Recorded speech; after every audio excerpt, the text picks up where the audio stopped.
barco. Vamos variando, pero siempre es un gran transporte de comunicación y entretenimiento. Wow. Porque acá aprendemos y nos divertimos. Sí, claro. Por supuesto que sí. Así que viene ella, vuelve, reincide. Al parecer no fue tan mala la experiencia del primer vuelo. Está con nosotros Mari Marro. Por supuesto que sí, nuestra psicopedagoga de confianza. ¿Cómo andás? Hola Juli, ¿cómo andan chicos? ¿Todo Bien, ¿vos? Muy bien. Bien, contenta de volver a estar acá, de volver a verlos. Qué bueno. Así que, A nosotros muy aparte juzgamos con argumentos. Ah, Por eso te traemos Está acá. bien. No es una claro, co- sí, con argumentos. Bueno, juzgamos. Exacto. Escuchamos pero no juzgamos. Tal cual. Escuchamos y jugamos a veces. También, bien. ese también. A veces solo jugamos.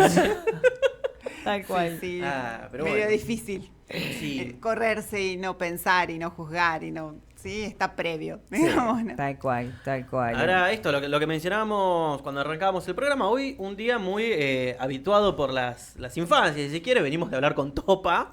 Ay, qué lindo. Y ahora, bueno, antes de un lado más del entretenimiento, si se quiere, ahora ponernos un poquito del lado de los niños, si quiere, de entender un poco qué ocurre ahí, siendo que hace mucho no lo somos. Porque uno dice, no, bueno, yo fui niño, sí, pero fuiste niño hace 30 años, hace 20 años. Sí, sí. ¿Cómo fue tu Bueno. infancia? Preguntarnos nosotros Ujú. como adultos cómo fue la infancia de nosotros y cómo está siendo la infancia ahora, porque si bien son poquitos años, pero culturalmente hemos cambiado muchísimo. Sí, la verdad que hubo un avance y un cambio, ¿no? En un montón de paradigmas para poder pensar las infancias que de verdad está cambiado, difícil, extremo en nuestras infancias que jugábamos en la calle, que estábamos todo el día afuera, que salíamos y las puertas estaban abiertas, ¿no? Que la seguridad estaba como algo dado, ¿no? Sí. Que no se pensaba sobre la inseguridad, sobre el abuso, sobre los peligros, ¿no? De robos y estas cosas, sino que los niños iban a la casa del vecino y entro, ¿no? Abrí Claro. la puerta con una confianza y bueno, y esto de salir con la bicicleta, a las infancias de hoy, con otros cuidados, con otras formas, otro acceso a la información, las pantallas, otra forma de vincularse. Creo que, bueno, cambió todo mucho. Bueno, y Mucho, el mucho. tema de hoy es la autoestima y el aprendizaje, Mm, ¿no? Que desde el momento que nacemos uno va creando o conformando la autoestima. Sí, porque, a ver, la autoestima es la construcción de la estima que tenemos de nosotros mismos, ¿no? Y el cachorro humano, desde el nacimiento, necesitas de un otro. Si no, el bebé se muere. Claro. ¿No? Y desde ese primer momento que bueno, que empieza como a significarse la persona, como hablábamos hace un ratito, se empieza a investir, decimos nosotros los que venimos desde el psicoanálisis, pero se empieza como a envolver de palabras, y esas palabras que significan y se transforman en parte de nuestra personalidad después, ¿no? Claro. Y son tan de marca, de huella, de significado, de entidad y de identidad, que a veces se transforman, digo a veces, porque a veces esto hay muchos factores que intervienen, no solo las palabras, pero a veces se transforman en mandatos, ¿no? Claro. En mandatos, la primera parte de la etapa evolutiva, donde nuestro amado Piaget, ¿sí? Si lo vamos a citar, decía que bueno, que todo lo sensorio motor tenía que ver en la evolución del desarrollo y esta cuestión de las caricias, los sonidos, lo visual, todo lo que tenga que ver con los olores, el contexto, la cultura, las formas, el sostén, tanta cosa, ¿no? Que interviene, hace que de alguna manera u otra el niño vaya aprendiendo a ver quién es y a estimarse, ¿no? Claro. Bueno, lo primero, ya Freud decía que el yo empieza siendo corporal. Claro. Entonces, el yo y la constitución yoica empieza por el cuerpo. Por eso uno desarrolla un esquema corporal con el cual, con este cuerpo, se comunica e interviene el yo en el mundo y el mundo en mí, ¿no? Claro. Y ahí es donde empieza también esa cuestión de poder entender que la autoestima está como intervenida por un montonazo de factores y de situaciones y de cuestiones, ¿no? Claro, porque Cultura. si bien es la autopercepción que tiene uno, esa construcción se crea a través de la otredad, de las personas que están alrededor. Claro, Eh. claro, de un otro. Es una relación intersubjetiva. Uno se hace sujeto gracias a que hay alguien más que te sujeta a la vida. Claro. Y ese alguien más, o muchas otras personas que van interviniendo, que la abuela dice, ay, qué bonito el nene, que el tío va a jugar al fútbol como yo, va a ser de River, va a ser de Boca, ¿no? Y empiezan todos los deseos, que es lo que hablábamos hace un ratito de la proyección, ¿no? De los padres que se proyectan en los hijos. Y eso va constituyendo quién es uno en forma positiva, y también hay palabras en forma negativa que también hacen de nuestra alta o baja autoestima. ¿Cuál es el error más común al momento de justamente generar esa autoestima? Así como podemos proyectar, pueden crear como creencias. Sí, digamos que lo más común y lo más grave son las palabras de agresividad, las palabras de violencia o la violencia en sí. No sé, el otro día veía en un negocio una mamá que entra con una niña caminando, unos 3 añitos tendría, que tenía una bolsita y un chupetín. Y la niña en un momento la mira a la mamá, muerde el chupetín y lo tira al suelo. Y él se rompe todo el chupetín. La reacción de la mamá fue, digamos, muy fuerte para la situación, dado que, empezó, ¿cómo? No te puedo dejar sola ni un minuto, rompiste el chupetín, mira cómo ensuciaste todo, perdón, ¿no? Era una farmacia preocupada por el local, por la gente, y dijo palabras como estas de que no te puedo dejar sola, no sabes hacer nada sola.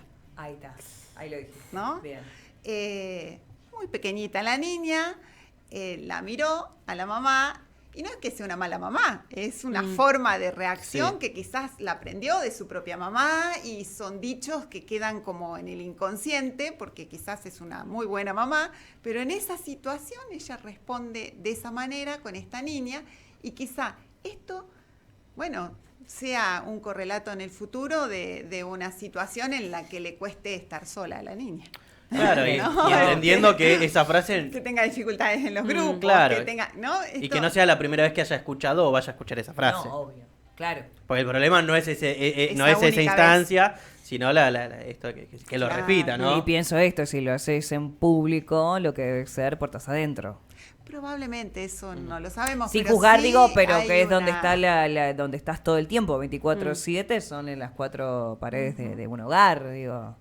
Sí, hay un constructo ahí y una manera de vínculo que tiene que ver con estas palabras que quizás hagan mella en su autoestima.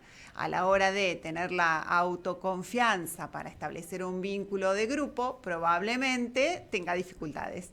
Claro. ¿No? Y no sabemos por qué. Y Bueno, tampoco así. todo el tiempo halagarlo no está bien.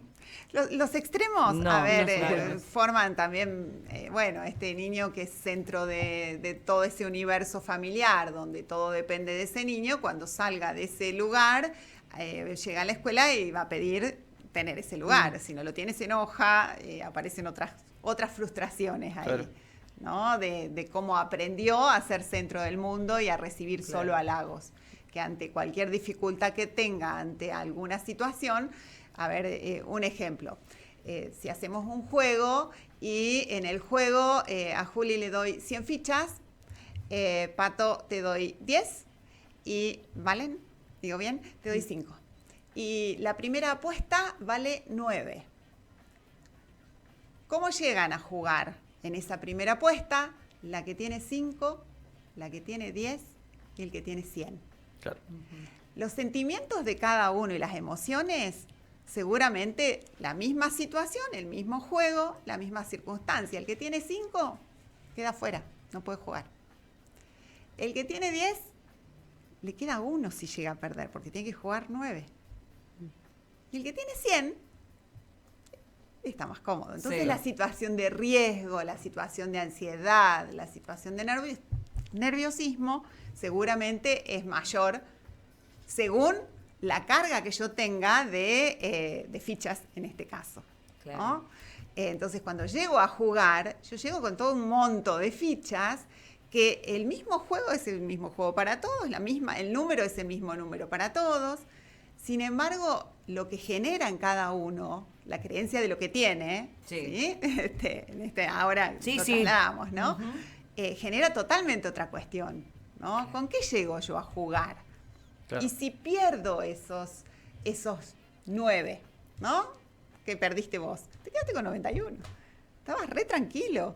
Podés volver a jugar, podés volver a sentirte cómodo en la situación, estás confiado. Tu autoestima, si se pierde 9, no baja mucho. El que pierde todo, o casi todo, su autoestima, la experiencia es totalmente negativa. No, y aparte todo lo que puede desencadenar eso, de ese sentirse avergonzado, el que tiene mucho más fichas puede, no sé, burlarse de la que no tiene, o sea, se genera, Humillarlo. claro, un contexto Aparecen estas que aparecen estas cosas, ¿no? Que es parte de la convivencia, sobre todo de los más chiquititos y el entorno. Sí, totalmente. O el que se quedó afuera, que no Claro. pudo jugar, directamente Claro. no pudo ni acercarse al juego, no pudo jugar.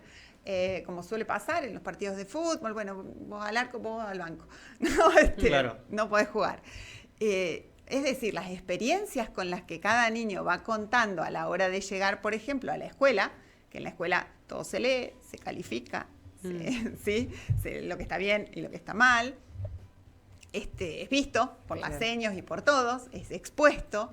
Entonces, bueno, con lo que llegan, tiene que ver quizá con las experiencias, que sube la autoestima si me va re bien, porque, bueno, a ver, empecé a jugar, el que tenía 9 ganó, bueno, tiene 18, ganó 9 más, y así puede ir subiendo la autoestima. Pero si de una lo perdió, la Claro. autoestima Baja. se baja, Claro. se bajó. Entonces hay muchos niños que a veces tienen un entorno muy favorecedor, pero las experiencias que tiene no capitaliza, digamos, ¿no?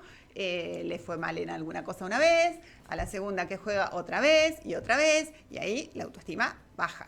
Claro, No es lo y- mismo que... Sí, sí, ahí es uno como adulto tener que explicarle, sentarlo, tomarse una merienda y decirle, no, en la vida te puede pasar de ganar o perder, pero no pasa nada con eso, está todo bien igual. Porque a veces, o que vos decís, capaz que tiene un entorno como padre favorecedor, pero no va a pensar, o por ahí no tiene ese tiempito de pensar por un instante cómo le pega a mi hijo haber perdido en tal juego. Entonces, vos como padre, uno está tranquilo de que le das el tiempo, el disfrute, la charla, el momento, pero Y ahí disiento un poquito con vos. a ver, Porque a veces podés ser el mejor padre del mundo, sentarte a hablar y todo, pero las experiencias que va teniendo son negativas. No le sale, no puede. Claro. Hace un ejercicio y le va mal. Va a una prueba, le va mal de nuevo, ¿no? Y quizás no alcanza solo con eso. no Hay que alcanza. hacer cosas alternativas, quizás. Bueno, hay situaciones donde, bueno, el asesoramiento en la escuela tiene que ver con que, bueno, no hay una dificultad específica de aprendizaje, pero sí de autoestima, ¿sí? De autoconfianza. Entonces, la planificación se basa en brindar primero una situación conocida, donde sabemos que el niño o la niña puede con ese aprendizaje.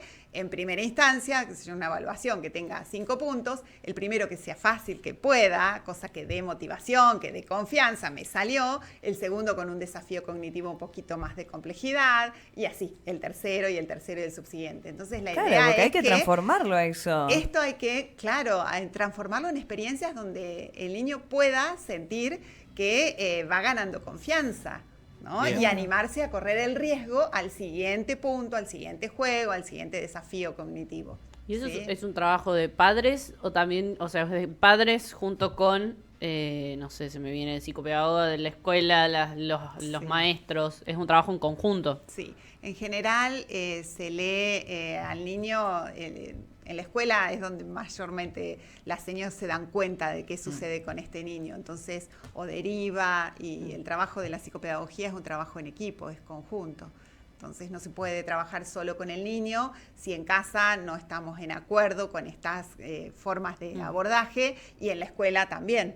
porque, a ver, si faltaría una pata, ¿no? Claro. Donde si no se da esto en simultáneo, no se puede trabajar con el niño solo, los padres solos, por eso decía, a veces no alcanza, se necesita ese equipo, ¿no? De gente que aborde estos temas, porque si esto se deja estar, suele suceder que empeora y bueno, en el viaje escolar no puede hoy con la lectoescritura, que también aparece otra cuestión con la autoestima, que son las resistencias, ¿no? Hoy llega, pero muchísimos niños que se resisten a aprender, que se resisten a frustrarse con lo que no les salió. Entonces, no me salió, lo abandono, listo, lo dejo, me voy a hacer otra cosa, y aparecen así como conductas evitativas, le llamamos nosotros, ¿no? Que bueno, son alertas rojas, a ver qué sucede ahí. ¿Qué pasa? Que no pueden transitar por ese monto de frustración de lo que no me salió primero para poder tolerarlo y avanzar y volver a insistir hasta que me salga, ¿no? Y sin generalizar, ¿de qué es la responsabilidad de eso? ¿Por qué está sucediendo esto? ¿Porque están todo el tiempo comiéndose un cuento de las redes sociales o lo que ven en las pantallas? ¿O Sí. porque qué pasa ahí? Sí, ese puede ser una gran cuestión, ¿no? Esto de compararse, ¿sí? Claro, claro. Compararse con el compañero. En la escuela es solo el compañero, pero ahora también se suman las Claro. redes, ¿no? De lo que pudo otro y yo no pude. Pero también hay una cuestión que lo hablábamos la vez pasada, ¿no? El tema de los límites. Y los niños los niños pequeños se rigen por un principio que es el principio del placer. Y evitan todo lo que genere displacer. Claro. Entonces, claro. sí, los adultos a cargo, quienes cumplen la función, ¿no? Materna, paterna, docentes, bueno, son consecuentes con ese principio del placer instantáneo, porque aparte es ya, si no me enojo, y no hay unos no en el medio, ¿no? Que se pueda abordar como límite. Bueno, ahí sería otro condimento como para que ese niño busque todo el tiempo el placer, y todo lo que me genera, a ver, el aprendizaje genera un monto de frustración, de soportar el equívoco, de aguantarte y tolerar esa parte que no te sale hasta que te sale y poner esfuerzo, voluntad en eso. Y bueno, son todas habilidades que se deben aprender. Claro. Y se deben aprender a partir de un otro que pone un límite, ¿no? Que pone un límite y dice, bueno, no. Recibo un montón de niños de consulta que los papás me dicen, estoy 3 horas sentada para que haga la tarea y son 2 renglones que tiene que hacer y no hace la tarea. ¿Y qué pasa ahí? Y bueno, me enojo, peleamos, lo dejamos, volvemos, nos arrepentimos, volvemos a empezar. Bueno, hay como todo un tironeo que tiene que ver con quizás esta otra cuestión, ¿no? Límites previos, reconocimiento de los sentimientos de qué pasa ahí con la tarea, qué es lo que no puedo entender, qué es lo que no me Porque encima aguanto. llega un momento que cuando te pasa ese escenario ya estás como subido. ¿Lo viviste como madre? No, como madre no. Porque por suerte tuve una nena muy aplicada, mi hija es muy buena en ese sentido, fue muy responsable, pero yo siendo chica sí, te enseñaban a hacer una división y te daban tarea en casa y era la poca paciencia de mamá y papá. Claro. y yo no sabía hacer la división, digo. Y en esos casos ya estás en un escalón donde necesitas que el nene termine rápido y capaz que ni siquiera adquirió el conocimiento y lo hace rápido para satisfacer al padre que está ahí con el tiempo acompañándote. O sea, hay como todo un escenario. Y como que a fuerte. la frustración del no poder hacerlo se le suma el trauma de... ¿Cuánto es 8 por 8? Claro. No llores, ¿por qué lloras? Te las tenés que saber las tablas, ¿eh? Claro, claro, ese es un Me dolió la tema. ¿Te tocó? Es lo que más se repite. Sí, Sí, claro. es lo que más se repite. Porque nadie sabe cuánto es 8 por 8 porque los retrotrae a ese trauma. Ajá. Y sí, la verdad que sí. 8 por 8. ¿Eh? No, yo paso. Tema interesante que vamos a seguir hablando después en el próximo bloque porque me quedan unas cositas dando vuelta. El tirón de oreja. De la patilla que no deja marca. Claro. Este tampoco. Digo, no va más. No va más. Tampoco bien. tenía que haber ido antes. No. Bueno, pero antes de no. pegarte te tiraban un... chiquitín ahí. Ay, era un chiquitín, Sí, viste que antes era... estaba como establecido Sí. esto Sí. de poder con el castigo corporal Claro. o con el abordar a los hijos desde este lugar de premio y castigo, Claro. ¿no? Si hace lo que yo digo, lo premio, si no, lo castigo. Creo que, bueno, eso Va por ahí. cambió. Claro. Cambió totalmente. Pues ahora entendemos que eso no ayuda a nuestros hijos en su crecimiento, en su desarrollo, en su aprendizaje. Claro. No ayuda ni a ellos ni a nosotros como mamás, como papás, esta situación de estar en ese lugar, ¿no? Sino de acompañar, de sostener, de contener, de tratar de comprender qué pasa, bueno, de ser límite a la hora de comprender qué pasa, pero lo tenés que hacer porque lo tenés que aprender, esto está bueno para vos, entiendo que te sentís frustrado, que no te gusta, pero bueno, yo te acompaño para que vos puedas, pero lo tenés que hacer, ¿no? Y bueno, y ahí aparece otro lugar que no es el castigo. Claro, sí, entra más en la etapa de la negociación. Bueno, ¿no? 8 por 8. No, No. mentira. Vamos a No hacer lo sé, no lo sé. 64. Gracias. Lo busqué recién. Vamos a la pausa, Sí, ya dale. seguimos, por supuesto. Pausa. ¿Qué pasa, ma? No se saca turno en el lance. ¿Cómo no vas a ver, ma? Enséñame. ¿Te enseño yo? Agarra el celular, dale. Agarra el celular. ¿Por qué lo revoleas? ¿Por qué no? ¿Qué culpa tiene el celular? Entra ahí, dale. Ahí, entra. Poné tu Gmail ahora. No me acuerdo. Ahora no te acuerdas de Gmail. Pero para entrar al casino virtual, ahí tenés el usuario y la contraseña anotado ahí abajo de la almohada. Dale, entra ahí. ¿No te acuerdas tu Gmail? No me acuerdo. Ay, poné. chayanteamo123@gmail.com. ¿Y cómo se pone arroba? Ahora no sabe Me voy, poner te la lo arroba. enseño también. No, ahí te va a quedar, poner la arroba. Poner la arroba. Ajá, mira, vos no sabía que se quemaba algo allá, me dio los bomberos. La seña anotado ahí abajo de la almohada. Dale, entra ahí. Cuando venga quiero ver ese arroba puesto, porque para entrar al casinito ahí ya tenemos contraseña, nos acordamos de todo. Cuando yo venga quiero eso puesto, ¿no?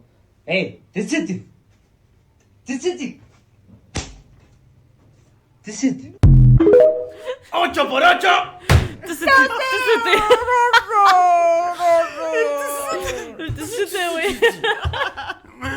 Bien. ¡Qué bárbaro! Parece chiste, pero no. Sí, Esto la es. vuelta de la vida.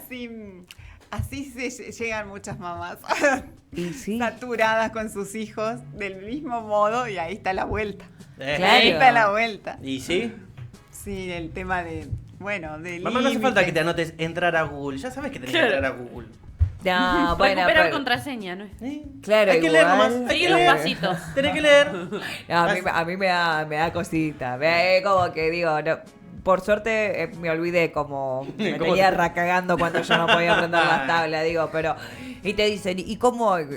Y vos sabés que mi teléfono está sonando bajo y si hace 5 años tenés el mismo, digo, ¿viste?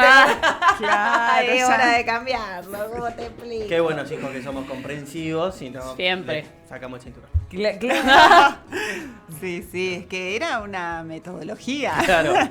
de antes que estaba como avalada socialmente. Y bueno, ahora por supuesto no. Claro. No, para nada. Sí, ahora es otra la manera de enseñar y de aprender y de abordar las dificultades, ¿no? Porque bueno, el acordarse las tablas de memoria y el recitado y bueno, hay un autor, Ascuaga, que él decía que eran las vacunas contra las matemáticas, aprender así las tablas. Mira. Hay otras formas, hay otras maneras de poder memorizar, que es una de las habilidades cognitivas para poder entender que la memoria es necesaria para mantener conceptos y poder aplicarlos, como son los números, como son las operaciones matemáticas, pero hay otras formas que no son esas. Claro, de adquirir el conocimiento. De la ramita. Sí, de bueno. adquirir el conocimiento. Y que generan una mejor confianza a la hora de buscar ese concepto. Porque cuando vos decís 8 por 8, ¿no? Claro. Sí. Vos vas a buscar y no podés ni pensar. Claro, Directamente no podés trauma ni pensar. supervivencia. Y ¿Dónde está la salida entonces, más cercana? claro, la autoconfianza para poder pensar y decir, bueno, a ver, ¿cuál es el resultado? Y tener un buen desempeño en eso que se te demanda, probablemente no lo puedas hacer, no lo puedas pensar o haya un trauma Claro. que haya quedado y bueno, y eso hace que tu percepción de tus saberes matemáticos no sean tan de confianza y de autoconfianza, ¿no? Tu El tema, autopercepción. sí, con respecto al berrinche, un poco te lo preguntaba fuera de aire. ¿El berrinche es falta de autoestima? Exceso de autoestima, porque Claro. te quiere ganar siempre. El berrinche, me contabas de ese Sí. nene que estaba jugando a los jueguitos y perdió, explotaba. claro, y era no sé, jugando, no sé, a la casita robada, mamá, papá, abuelos, tíos. Y el Ah. niño jugando a la casita robada y toda la familia se reunió en una mesa para jugar y pasar tiempo con el niño a jugar a la casita robada. Y el nene en el segundo partido se enojó porque perdió, le robaron la casita y se terminó el juego, claro. Fue explotó. como que los abuelos empezaron a mirar entre ellos, los tíos que lo cagaban a pedo, la madre que no sabía qué hacer porque el nene lloraba. Claro, un desborde ahí y depende de la edad del niño, ¿no? Depende de la singularidad del niño, pero en general cuando se llega a esos desbordes hubo una cadena de límites que no funcionaron. ¿Sí? Ok. O que funcionaron a medias, porque este niño no puede autogestionar esa emoción de alguna manera y desborda, explota. Y entonces cuando explota, queda fuera y se terminan haciendo cargo todo el resto, ¿no? De quienes están ahí. Claro. Por eso es importante también revisar, porque quizás la singularidad de ese niño tenga algunos otros componentes que hace que no pueda aprender a gestionar por más que se les haya, como decimos, ¿no? El entorno favorecedor a veces no alcanza, pero en general sí. Entonces, Bien. bueno, cuando no alcanza y desborda y explota y esto se repite, bueno, ahí tendríamos que revisar a ver qué pasa. Gestionar las emociones ayudan a la autoestima en las infancias, ¿no? Sí, aprender bueno, a instaurar lo que está bien, lo que está mal. Esto nosotros hablamos desde Freud, ¿no? Que decimos que a los 3 añitos ya empieza bueno, a instaurarse en nuestro aparato psíquico el super yo, ¿no? Lo que está bien, lo que está mal, el deber ser. Y este super yo se empieza a armar a partir del super yo de los padres. Si son padres muy estrictos, probablemente tengan como una cuestión más rígida, más cercana del deber ser. Y si son, bueno, tienen un super yo más lábil, más relajado, quizás eso también de más permisos, menos límites, ¿no? Más permisos al desborde. Bueno, y ahí se va constituyendo su super yo, digamos, la ley. Entonces se espera que cuando llega al primer grado o al jardín, esto esté instaurado, no dependa solo de alguien de afuera que les diga esto está bien, esto está mal, no pegues, no corras, no sé. Claro. Ahora nos tenemos que sentar y bueno, tengo que postergar mi principio de placer del correr para sentarme, ¿no? En el primer grado que vienen del jardín, juegan todo el día. En primer grado se corre y se juega en el recreo. Claro. Me tengo que aguantar hasta el recreo y postergar ese placer del correr, del jugar, del gritar, hasta ese momento. Mientras tanto me tengo que quedar quietito, prestar atención, otro término que también usan mucho las docentes, ¿no? Prestar atención, ¿no? Préstenme atención. Bueno, la atención, si te la presto, me la tenés que devolver. Claro. Un ratito nomás. Entonces, bueno, ahí también es otro desafío de límite, donde, bueno, me tengo que aguantar todos los 40 minutos hasta que toque el timbre, o si hay timbre en esa escuela, pero hasta que llegue el momento del recreo. Claro. Esa postergación también debería estar instaurada y no debería ser que la seño todo el tiempo, bueno, tenga que estar poniendo ese límite. Bien. Y está bueno también esto de como padres, en esta nueva forma de ser padres, porque uno no tiene el manual desde el momento que tiene un hijo, si vos que va aprendiendo sobre la marcha. Cuando uno era chico le pateaba la responsabilidad entre los padres. Ajá. Como uno no podía poner límites, ya vas a ver cuando llegue tu padre. Claro. Y armaba como toda una construcción de una figura, que yo pongo el ejemplo paterno, ¿no? Y te generaba De autoridad. miedo de autoridad. Y me imagino que debe ser re complejo, ¿no? 2 personas son formadores de una personita, ponerse de acuerdo para que justamente esa autoestima esté cuidada. Sí, totalmente, totalmente. Por eso es muy importante hacer bloque, ¿no? Hacer bloque juntos o separados, ¿no? Sí. Pero hacer bloque de acuerdos. A ver, lo que se dice acá, se dice allá. Porque si no es muy confuso para el niño. Muy confuso. Voy a un lado, acá se puede. Entonces, a ver, el niño va a ir al medio. siempre buscar la grieta, ¿no? Buscar ese medio. Entonces, lo ideal es que se encuentre tanto, bueno, este papá y esta mamá en bloque, o quienes cumplan la función, vuelvo a decir, en bloque, cosa de generar una claridad, una estabilidad en el vínculo con el niño. El niño entender que quién es él se diferencia de este bloque porque ahí hay una referencia. Uy. Bien, bien, bien. Ahora, en los bloques anteriores charlamos algo que de ahí vos nos vas a iluminar o a corregir, en el mejor de los casos, porque hoy es el Día del Hermano del Medio. Y hay un conocimiento, si se quiere, una creencia popular. Ella dijo que es hermana del medio. Claro. Yo soy hermana del medio. Bueno, ahí respondés si querés como hermana del medio, como profesional, pero hay una cuestión ahí también en la construcción de la autoestima o de la atención, vos sabrás decirnos mejor, en esto, ¿no? Siempre tenés el complejo de hermano mayor, que por un momento fue hijo único y fue desplazado de ese lugar preponderante, llega el hermano del medio y no llega a sus A grandes... reinar. Claro, exactamente, que ya llega un tercero y te roba ese lugar y el primero queda como, bueno, hijo mayor con sus bondades, el del medio y el último que es el más chiquito y el más consentido, si se quiere, y el que sale bien, por eso estoy acá. Sí, vos lo dijiste claramente, ¿no? Hay como un traspaso de poder que nunca termina en el del Sí, medio. creo que hay en toda familia hay distintos lugares que son simbólicos y que tiene que ver con el lugar también que le da en la historia de la novela familiar cada familia, cada quien, ¿no? Digamos que esto es una generalización, pero bueno, la cuestión es que es cierto que todas las familias tienen esos roles y lugares y como preestablecidos. Claro. De todos modos, hay como una cuestión a tener en cuenta, ¿no? Cada hijo llega a la vida de esa mamá y ese papá en un momento también diferente de su propia historia y deposita en cada hijo distintas cuestiones, proyecta distintos deseos, inviste a cada hijo con desde el nombre hasta todos los deseos a futuro que son totalmente distintos unos de otros. Esto que se dice, queremos a todos igual, todos mis hijos los quiero igual. Mentira, no se puede. Ya sabemos que soy el favorito. No se puede. No, es que es una cuestión que se Sí. dice para compensar y no hacer sentir mal a ninguno de los hijos.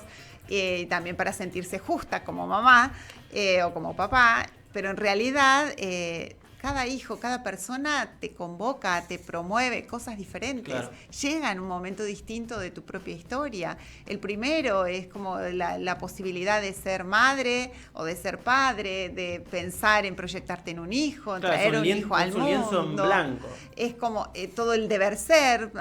Había un autor que decía que es al que más se le da y al que más se le quita, ¿no? Por ser el primero, y entonces uno estrena emociones, sentimientos, posibilidades, formas de crianza, todo con ese primer hijo. Entonces carga con una cuestión totalmente distinta del segundo. El segundo viene a completar la familia, ya tengo la experiencia, ya sé de qué se trata, me puedo relajar con algunas cuestiones, pero les pido otras. Claro.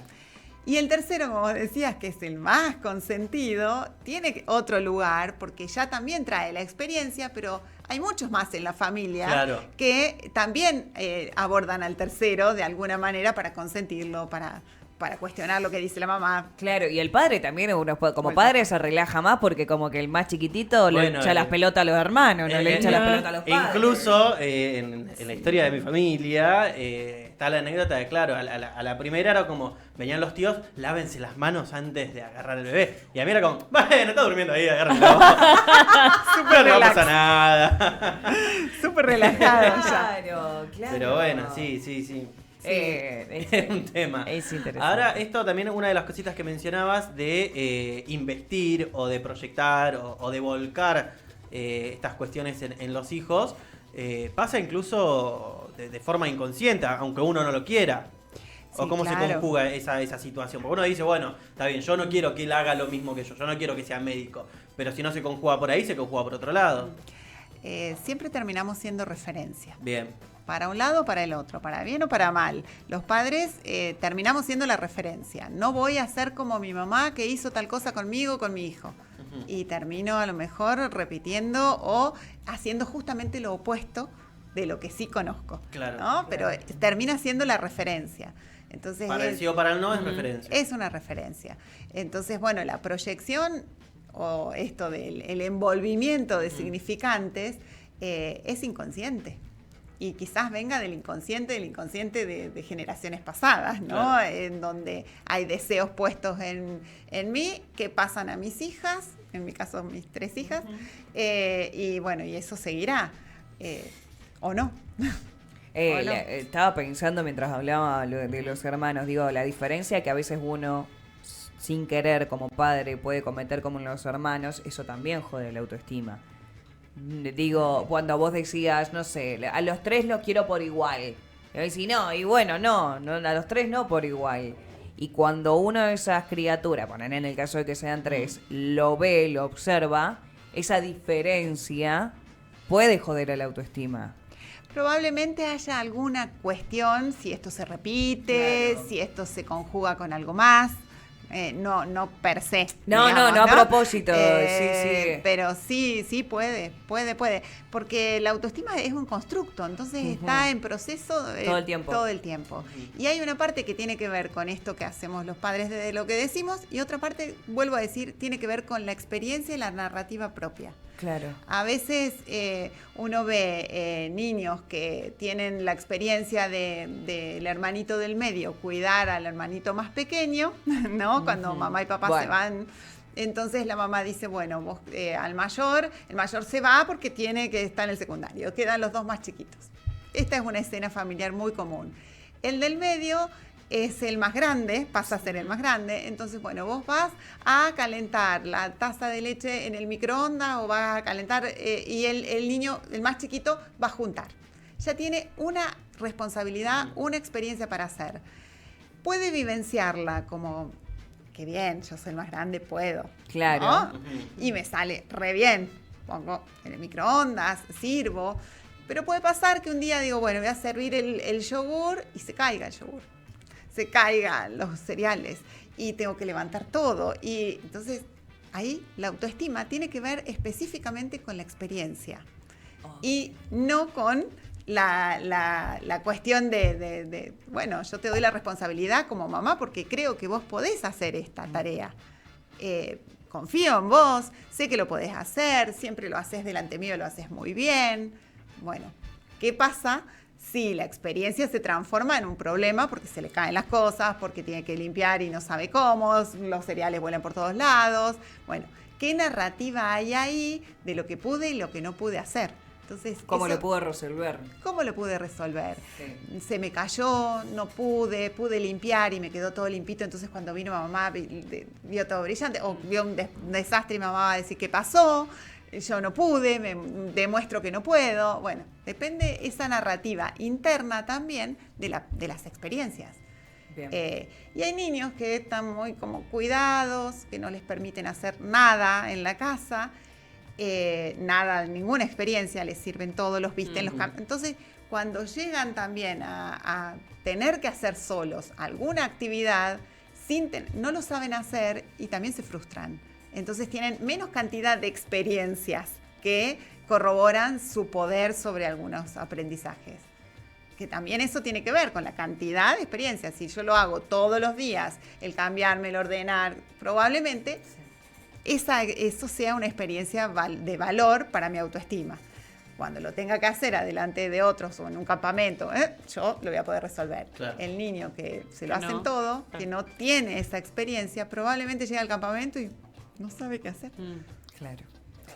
¿sí? Claro. Entonces la autoestima ahí Va fluctuando Juega. todo el tiempo, Juega. juega. Totalmente. No, bueno, yo recuerdo de mucha gente de terminar el secundario, haber ido con uniformes durante 5 o 6 años, y era como, ahora no sé vestirme. ¿Cómo no sabes vestirte?